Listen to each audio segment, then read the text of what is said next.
મજામાં ને? હવે જો આપણે ગયા લેક્ચરની અંદર તેજમલ જે લોકગીત છે એનો અભ્યાસ કર્યો હતો. ખરેખર તેજમલ છે એક વીરાંગના એટલે કે એક શૂરવીરને બિરદાવતું લોકગીત છે. અને એની અંદર આપણે વાત કરી હતી કે 7 દીકરીઓ છતાં પિતાને એ એવું થાય છે કે ખરેખર મારે પુત્ર નથી, હું વાંઝ્યો છું, શત્રુઓનું સૈન્ય છે એ સીમાડે આવી અને પોકારી રહ્યું છે, તો પુત્ર વગર હું લાચાર છું, એની સામે લડવા કોણ જશે? ત્યારે એની દીકરી છે તેજમલ નામની દીકરી, એને પિતાને કહે છે કે પિતાજી તમે ચિંતા ન કરો, હું વહારે જઈશ.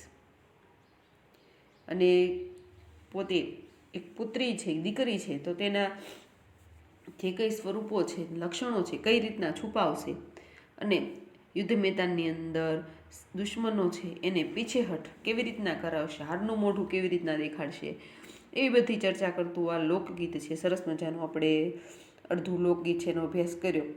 આપણે જોયું કે ખરેખર પિતા અને પુત્રી વચ્ચે એની વાતચીત છે લક્ષણો કેવી રીતના છુપાવશે એ બધી વાતચીત આપણે જોઈ. હવે વાત કરવાની છે આપણે કે સામેના સૈન્યની અંદર, કારણ કે એ લોકોને પણ ખબર છે કે આ જે ઠાકોર છે એને પુત્ર નથી, તો પોતે જે પુત્ર બની દીકરો બની એને યુદ્ધે જાય છે, તો તે સમય ખરેખર એના લક્ષણો કેવી રીતના છુપાવે છે અને એ બધી વાતચીત જે છે એનો અભ્યાસ આપણે કરવાનો બાકી હતો. તો હવે એ જોઈ લઈએ કે તેજમલને ઓળખવા માટે થઈ એના સાથીઓએ કઈ પરીક્ષા કરી, એ બધી વાતચીત છે આપણે જોવાના છે.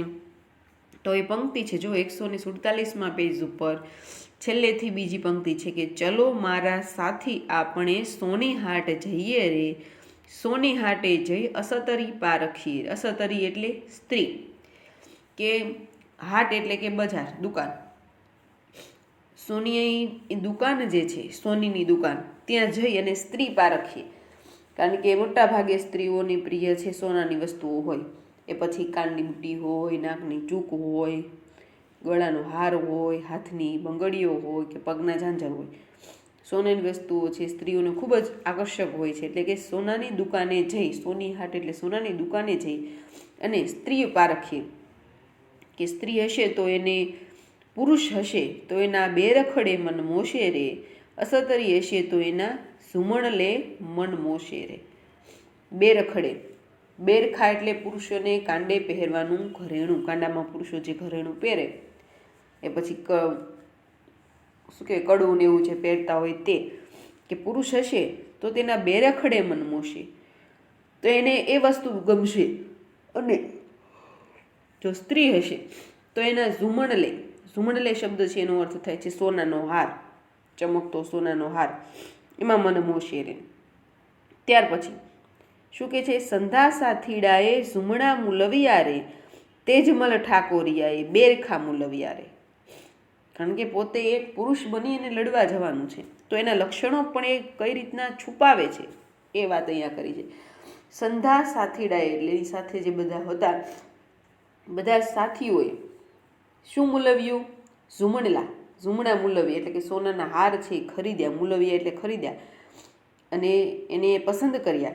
પરંતુ ખરેખર તેજમલ ઠાકોરિયાએ જોયા, ખૂબ જ સરસ મજાની વાત કરવામાં આવી છે કે તેજમલ છે ખરેખર પુરુષનો વેશ ધરી અને યુદ્ધ કરવા જાય છે, તો તેજમલ ઠાકોરિયાએ લખ્યું છે, તેજમલ ઠાકોર. એને છે શું મૂલવ્યું? બેરખા, એટલે આ કાંડામાં, પુરુષોને કાંડામાં પહેરવાનું જે ઘરેણું હોય, એ કડું કે જે કંઈ પહેરતા હોય તે એને મૂલવે છે, એને પસંદ કરે છે.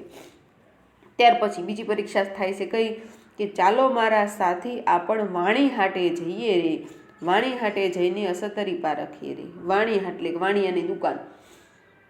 ચાલો સાથીઓ, હવે આપણે છે વાણિયાની દુકાને જઈએ અને વાણિયાની દુકાને જઈ અને સ્ત્રી પારખીએ કે ખરેખર આ સ્ત્રી છે કે પુરુષ.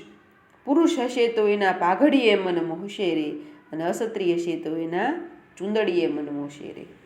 વાણિયાની દુકાન એટલે કપડાની દુકાન, વાણિયાની જે કપડાની દુકાન છે ત્યાં જઈએ. જો પુરુષ હશે તો એના પાઘડી છે એના માટેના વસ્ત્રો છે ગમશે, અને સ્ત્રી હશે તો એને ચુંદડીઓ ગમશે. ત્યાર પછી જુઓ કે સંધા સાથીડાએ ચુંદડીયું મૂલવ્યું રે, તેજમલ ઠાકોરિયાએ મોળીડા મૂલવ્યા રે. બધા સાથીડાએ શું મૂલવ્યું? ચુંદડિયું. ચુંદડિયું શબ્દ છે તમને જોડણીમાં પૂછાય તો યાદ રાખવાનું ચુંદડિયું કેમ લખાય. બરાબર. બધાએ સાથીડાએ શું મૂલવ્યું? ચુંદડી મૂલવી, કારણ કે એની જાતે સાથે જે યુદ્ધ મેદાનની અંદર જવાના હતા બધી સ્ત્રીઓ હતી, એટલે એને ચુંદડી મૂલવી. અને તેજમલ ઠાકોરિયાએ શું મૂલવ્યું? મોળીડા મૂલવ્યા રે. પાઘડી માટેના જે વસ્ત્રો છે એ મૂલવ્યા, એની પસંદગી કરી. ત્યાર પછી તેજમલ ઠાકોરે યુદ્ધમાં પહેલો ઘા દીધો રે. તેજમલ ઠાકોરિયાએ યુદ્ધમાં પહેલો ઘા દીધો રે. ત્યાર પછી જો શું કહે છે? સૌ સાથીડા તેની પાછળ ધાયા રે. પહેલો ઘા દીધો એટલે કે પહેલો પ્રહાર છે યુદ્ધની અંદર. તેજમલ છે એણે પહેલો ઘા એવો દુશ્મનો ઉપર દીધો, એની પાછળ એના જે સાથીઓ હતા એ પણ ગયા. ધાયા એટલે ગયા, અને છેવટે દુશ્મનોને ધૂળ ચાટતા કરી દીધા. દળકટ વાળી તેજમલ ઘરે પધાર્યા. દળકટક વાળી તેજમલ ઘરે પધાર્યા રે. દળકટક શું અર્થ થાય એનો? સૈન્ય. જે દુશ્મનો છે એ ગામના સીમાડે, જે સીમા છે ત્યાં પહોંચીને યુદ્ધ માટે એમને લલકાર્યા હતા. તો તેજમલ છે એ ખરેખર એક પુત્ર બની અને એમની સામે એ પહેલો ઘા દઈ અને દુશ્મનોને પોતાની જે માતૃભૂમિ છે ત્યાંથી એ પીછેહટ કરાવે છે, એને ધૂળ ચટાડી દે છે, એને હાર અપાવે છે. અને એ દળકટક વાળી એટલે દુશ્મનોને છે ત્યાંથી ભગાડી અને હવે તેજમલ ઠાકોર છે એ ઘરે પધારે છે. દાદે ને કાકે એને મોતીડે વધાવ્યા રે. અને દાદા અને કાકા છે એને ખરેખર એની જીદ છે એ બદલ એને મોતીડાથી વધાવે છે અને અભિનંદન આપે છે. આવું સરસ મજાનું લોકગીત છે. જો આ ગીતની અંદર ખરેખર એક દીકરીનો મહિમા છે એ બતાવ્યો છે કે દીકરી છે તો એનું પણ સ્થાન છે ઘરની અંદર હોય કે બહાર હોય. જેટલું દીકરાનું સ્થાન છે એટલું જ દીકરીનું સ્થાન છે. એટલે ખરેખર એવી ખૂબ જ મોટો ઉપદેશ આપતું આ કાવ્ય છે એ આપણે અહીંયા બતાવવામાં આવેલું છે કે સમય પડે દીકરી પણ દીકરાની જેમ જ આપણે એ સમક્ષ આપણે કોઈ પણ મુસીબતની અંદર સહારો બની શકે છે. એટલે એવું કોઈ દિવસ માનવું જોઈએ નહીં. એવી ઘણી બધી બાબતો છે આ કાવ્યની અંદર સમજાવવામાં આવેલી છે. તો આ રીતે આપણે આ કાવ્ય છે પૂરું કરીએ છીએ. જો તો કાવ્યની અંદર તમને આમ તો સ્વાધ્યાય પોથીની અંદર જ વધારે ગ્રામર છે એ લખવામાં આવ્યું હોય છે. તો સ્વાધ્યાયની અંદર તમે જુઓ કહો તમને એવો પ્રશ્ન પૂછાય છે જોડણી સુધારો, પછી સ્વર વ્યંજન છૂટા પાડો. અને ખાસ યાદ રાખજો, સ્વર વ્યંજન છૂટા પાડો અને જોડણી શોધો અથવા જોડણી સુધારો, અથવા તો તમને એવો પણ પ્રશ્ન પૂછાય કે સંધિ છોડો. તો બધું અલગ અલગ વસ્તુ છે. સ્વર વ્યંજન છૂટા પાડો એટલે માનો કે તમને એવો શબ્દ હોય કે ઠાકોર, બરાબર, તો ઠ પ્લસ ઓ પ્લસ ક પ્લસ કો ઓ, એ રીતના તમે ઠાકોર શબ્દ છે એ જુદો પાડો. ઠ પ્લસ ઠાકોર લખવું હોય તમારે તો ઠ પ્લસ આ, પછી ક પ્લસ ઓ અને પ્લસ ર પ્લસ અ. એ રીતે તમે જે કરો એને સ્વર વ્યંજન છૂટા પાડો કહેવાય. અને સંધિ છૂટી પાડો એટલે માનો કે તમને એવો શબ્દ આપેલો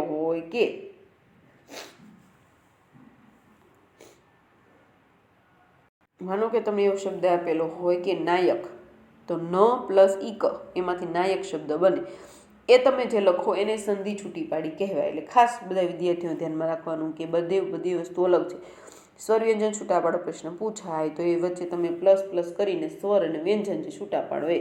સ્વર એટલે આ ઈ એ અને વ્યંજન એટલે આપણો કક્કો. સમજાઈ ગયું? એટલે ખાસ વસ્તુઓ છે બધી યાદ રાખવાની રહે. કેમ છે બધાને? ચાલો આપણે આજે સરસ મજાનો પાઠ છે બોળો, એનો અભ્યાસ કરવાનો છે. આમ તો આપણે આજે અડધો લેક્ચર તેજમલ કાવ્ય છે એ પૂરું કર્યું. બધાને કાવ્ય છે એ સમજાઈ ગયું છે. પછી ત્યાર પછી એનો સ્વાધ્યાય છે એ આપણે જોતા હતા. એની અંદર પેલો વિકલ્પ છે કોરા કાગળનો અર્થ. તો કોરા કાગળનો અર્થ 4 તમને ઓપ્શન આપેલા છે. તો એનો સાચો જવાબ એ થાય છે બી, યુદ્ધની ધમકી ભર્યો પત્ર. ત્યાર પછી બીજું છે દાદા શા માટે રડતા હતા. 4 ઓપ્શન આપેલા છે તમને જુઓ. તો એની અંદર જવાબ કયો આવશે? એ કે દુશ્મનોના લશ્કરનો સામનો કરનાર પુત્રો નથી, એટલા માટે થઈને દાદા રડતા હતા. ત્રીજું, દળકટક વળાવી ઘરે પધારેલા તેજમલને, 4માંથી ઓપ્શન કયું આવશે? તો કે ડી, દાદા અને કાકાએ મોતીડાથી વધાવ્યા. પછી ચોથો વિકલ્પ છે કે નીચેનામાંથી કયું વિધાન તેજમલને લાગુ પડતું નથી? નીચેનામાંથી કયું વિધાન તેજમલને લાગુ પડતું નથી? તો એની અંદર 4 ઓપ્શન આપેલા છે કે હે હિંમત રાખો દાદા, મેં વહારે ચડશું, એ પણ લાગુ પડે છે. હાથના ત્રાજવા દાદા, બાયલડીમાં રહેશે, એ પણ સાચું પડે છે. ત્યાર પછી તેજમલ સૌ સાથીડાની પાછળ રહ્યા, એ વાક્ય છે ખોટું છે, કારણ કે તેજમલ છે આગળ હોય છે અને સાથીઓ બધા પાછળ હોય છે, એટલા માટે સી જવાબ છે એ સાચો છે. ત્યાર પછી 2-3 વાક્યોમાં દાંત રંગાવ્યા બાબતે તેજમલ કયો ખુલાસો આપે છે કે કેવી મામીએ ખાતેલી મામીએ દાંત રંગાવ્યા જ્યારે મામાને ઘેર મોસાળ ગયા હતા ત્યારે. એ બધું તમારી અંદર જવાબમાં લખવાનું. સોનાની દુકાને તેજમલ કઈ કસોટીમાંથી પાર ઉતર્યા તે જણાવો. શું લે છે એ? હાથના કડલા, એટલે કે સંધા સાથીડાએ ઝૂમણા મૂલવ્યા, ગળાનો હાર છે એ. અને તેજમલ ઠાકોરિયા શું મૂલવે છે? બેરખા, હાથમાં પહેરવાનું કડું જે હોય છે તે બેરખા મૂલવે છે. એ રીતના એ સોનાની દુકાને છે એ કસોટીમાંથી પાર ઉતરે. ત્યાર પછી 7-8 લીટીમાં જવાબ છે, પણ તમે આપણે જે કાવ્ય ભણ્યા છે વ્યવસ્થિત બધું યાદ રાખી અને પછી લખવાનું છે. ત્યાર પછી કાવ્ય પંક્તિ સમજાવો, એ પણ તમે સરસ મજાનું લખી શકો છો, કારણ કે આપણે એ પંક્તિઓ છે સમજ્યા જ છીએ. હવે ત્યાર પછી આપણે જોવાનું છે પાઠ નંબર 22, અને આપણે આમ તો 9મા ધોરણની ગુજરાતીનું પુસ્તક છે એમાંનો છેલ્લો પાઠ બોળો. આમ તો પાઠનું નામ જોઈને તમને એમ થાય કે આ વાળી પાઠમાં શું હશે, બોળો એટલે શું વળી? તો બોળો એટલે ઘણા વિદ્યાર્થીઓ છે એ જે બાજરાનો રોટલો બપોરનો હોય એ સાંજે અથવા સાંજનો હોય એ બીજા દિવસે બપોરે જે સુકાય જાય રોટલો થોડોક ગરવામાં, એટલે ઠંડો થઈ જાય, અને પછી એને ભૂકો કરીને એમાં થોડીક છાશ ને થોડુંક મીઠું મરચું નાખે અને પછી ખાય, એને બોળો કહેવાય. એવું ઝવેરચંદ મેઘાણી છે એ આ બોળો પાઠની અંદર કહે છે. તો ખરેખર આ પાઠની વાર્તા છે ખૂબ જ સરસ છે કે એક ખેડૂત છે, ખરેખર એક જમીનદાર છે, એ ત્યાં બપોરના તડકાના આવી ચડે છે. એ ખરેખર તમે જુઓ ને કે એની મહેમાન ગતિ કેવી છે. એની પાસે બીજું કંઈ છે ને, માત્ર એ આટલું બોળો છે એ લઈ અને વાડીએ નીકળી ગયો છે આવવા માટે, ને એના માટે ખરેખર બોળો છે એ જ અમૃત છે. છતાં પણ એ મહેમાન છે એ આવી ચડે છે, એને મહેમાન ગતિ માણવા માટે એ ખરેખર એને સત્કારે છે, આવકાર આપે છે. અને પછી બોળો એ કેવા ભાવભેર જમાડે છે, અને આ બોળો જે એને જમાડે છે એના બદલામાં ખરેખર એનો ફાયદો કેવો થઈ જાય છે. કારણ કે કહેવાય છે ને કે કોઈ દિવસ પણ આપણા ઘરે કોઈ પણ સમયે મહેમાન આવે તો ખરેખર એને ચા અથવા જમ્યા વગર જવા દેવા જોઈએ નહીં. એ જ ખરેખર સાચી માણસાઈ છે. માણસની કિંમત છે એ ત્યાં જ સમજાય છે. એ તમે તમારા વડીલો પાસેથી પણ સાંભળતા હશો. તમારા ઘરે કોઈ પણ મહેમાન આવે એ પછી તમારા વડીલોના સગા સંબંધી હોય કે તમારા સગા સંબંધી હોય, એમ તો બંનેના એક જ હોય, બરાબર, પરંતુ ભાઈબંધ દોસ્તાર હોય તો અલગ હોય ને, સ્ટાફના હોય એ અલગ હોય. તો વડીલો જે છે એ ઘરની અંદરના જે સંસ્કાર છે એ પોતાના બાળકોને આપે છે, વીણીને નથી દેતા, પરંતુ એ જેવું વર્તન કરે છે, વ્યવહાર કરે છે, એના ઉપરથી છે એ ખરેખર બાળકોની અંદર એવા સંસ્કાર છે એની સ્થાપના થાય છે. તમે જો ઘણા ઘરોની અંદર જતા હોય તમે, તો ત્યાંના બાળકો પણ એવા હોય કે એને તમે ઘરેથી જાઓ તો ગમે નહીં, એટલે આ બધું એના સંસ્કાર છે. અને ઘણા એના ઘરે જાઓ તો રમકડાય રમવાનું આપે, નાના છોકરા એવા હોય, અને ઘણાના ઘરની અંદર છે વાતાવરણ છે આખું અલગ જોવા મળે છે તમને. તો આવા આપણે એક ઝવેરચંદ મેઘાણી છે. આમ તો ઝવેરચંદ મેઘાણીને આપણે રાષ્ટ્રીય શાયર તરીકેનું બિરુદ આપેલું છે. એટલે એક્ઝામની અંદર ક્યાંક તમને એવું પૂછાય કે રાષ્ટ્રીય શાયર તરીકે કોને ઓળખવામાં આવે છે, તો કે છે ઝવેરચંદ મેઘાણી. અને તેમનો જન્મ છે એ ચોટીલામાં થયો હતો. તેમનું વતન બગસરા હતું.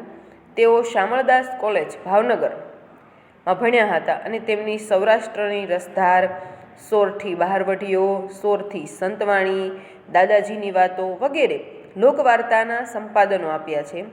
કંકાવટી, રઢિયાળી રાત, ચૂંદડી, હાલરડા, ઋતુગીતો જેવા લોકગીતોના સંપાદનો તેમણે કરેલા છે. સૌરાષ્ટ્રના ખંડેરોમાં લોકસાહિત્યનું સમાલોચન, ધરતીનું ધાવણ જેવા ગ્રંથોમાં લોકસાહિત્યની મીમાંસા કરેલી છે. યુગવંદના, સિંધુડો એ તેમના કાવ્ય સંગ્રહો છે. સોરઠ તારા વહેતા પાણી, સમરાંગણ, તુલસી ક્યારો, વેવિશાળ, નિરંજન વગેરે તેમની સામાજિક જીવનને લગતી નવલકથાઓ છે. ત્યાર પછી રાણા પ્રતાપ, શાહજહાં નાટ્ય અનુવાદો છે. વેણીના ફૂલ અને કિલ્લોલ બાળ કાવ્યોના સંગ્રહો છે. તેમને રણજીતરામ સુવર્ણચંદ્રક પણ એનાયત થયો છે. આ તો ઝવેરચંદ મેઘાણી વિશેની માહિતી કે તેમનો જન્મ ક્યાં થયો છે, તેમનું અભ્યાસ છે એ કઈ જગ્યાએ થયો, અને તેમણે લોકસાહિત્યને લગતા ત્યાર પછી સામાજિક જીવનને લગતા જે કંઈ નવલકથાઓ હોય કે કાવ્ય સંગ્રહો હોય એ લખ્યા છે એની વિશેની આપણે વાત કરી. હવે ત્યાર પછી આ બોળો કાવ્ય પાઠ છે એની અંદર આમ તો તમને વાત કરેલી છે, છતાં આપણે થોડુંક વિસ્તૃત રીતે ચર્ચા કરીએ કે ખરેખર આની અંદર વાત શું છે, વાર્તા શું છે.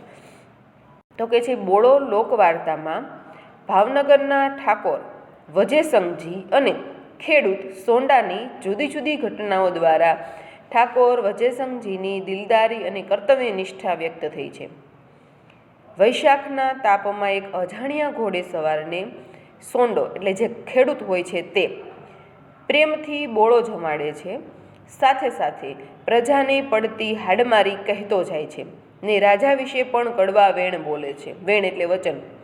બીજા દિવસે ભાવનગરમાંથી સોંડાને તેડવું આવે છે. રાજમહેલમાં જઈ જુએ છે તો જે ઘોડે સવારને ગાળો આપેલી તે તો મહારાજ વજેસંગજી પોતે હતા. વજેસંગજી સોંડાને સજા કરવાને બદલે બિરદાવી જાગીર આપે છે, એટલે જમીનને બધું. પોતાની પ્રજા કેટલી નિડર છે, ડરા વગર પોતાનો જે ભાવ હોય, પોતાની જે કહેવાનું છે એ કહી દે છે, એટલે કેટલી નિડર છે એ જાણી એમને આનંદ થાય છે. પ્રજા અને રાજકર્તાનો સંબંધ કેવો ખુલ્લો, કદર કરનારો અને વત્સલ હોવો જોઈએ એની આ નમૂનેદાર વાર્તા છે.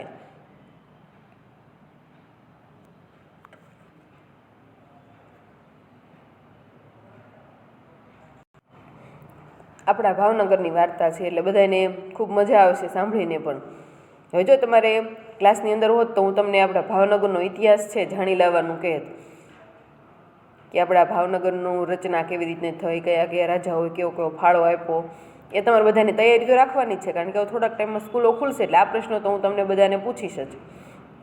એટલે ખાસ બધા ધ્યાન રાખજો. અને તમને એ પણ ખબર છે કે જ્યારે સરદાર પટેલે બધા રજવાડાઓ છે એને એક કરી અને આપણું ગુજરાત છે એક, આમ તો ભારત દેશ આખો કહીએ પણ ગુજરાત છે રાજ્ય એકની સ્થાપના કરવાનું નક્કી કર્યું, ત્યારે ખરેખર આપણા ભાવનગરના જે કૃષ્ણકુમારસિંહજી છે તેમણે પોતાનું જે કંઈ રજવાડા છે તેમના જાગીરમાં આવતા હતા એ સૌથી પ્રથમ એમને સરદાર પટેલને સોંપી દીધા હતા. એટલે ખરેખર આ ખૂબ મહાન કહેવાય આપણા ભાવનગર માટે થઈને ઐતિહાસિક પળ છે એ બની ગઈ તે સમયે. તો આવી જ એક સરસ મજાની વાર્તા છે કે ખરેખર આપણા ભાવનગરના એક ઠાકોર વજેસંગજી તેમની કેટલી મહાનતા છે કે એમના વિશે કડવા વેણ એ પોતે સાંભળે છે છતાં પણ કંઈ કહેતા નથી, માત્ર એ જાણવા માટે થઈને ખરેખર કે પ્રજાને કેવી કેવી મુશ્કેલીઓ પડે છે એવું છે આની અંદર કહેવા માગે છે. હવે આવો સરસ મજાનો પાઠ છે આપણે ભણવાનો છે, તો બધા વિદ્યાર્થીઓએ ખાસ કે જ્યારે આપણે આવતો લેક્ચર ભણીએ ત્યાં સુધીમાં ભાવનગર વિશેની જેટલી માહિતીઓ મળે એટલી બધાએ ભેગી કરવાની છે. હવે આપણે આવતા લેક્ચરમાં મળશું ત્યારે આ પાઠ છે એનો વિસ્તૃત રીતે અભ્યાસ છે કરીશું.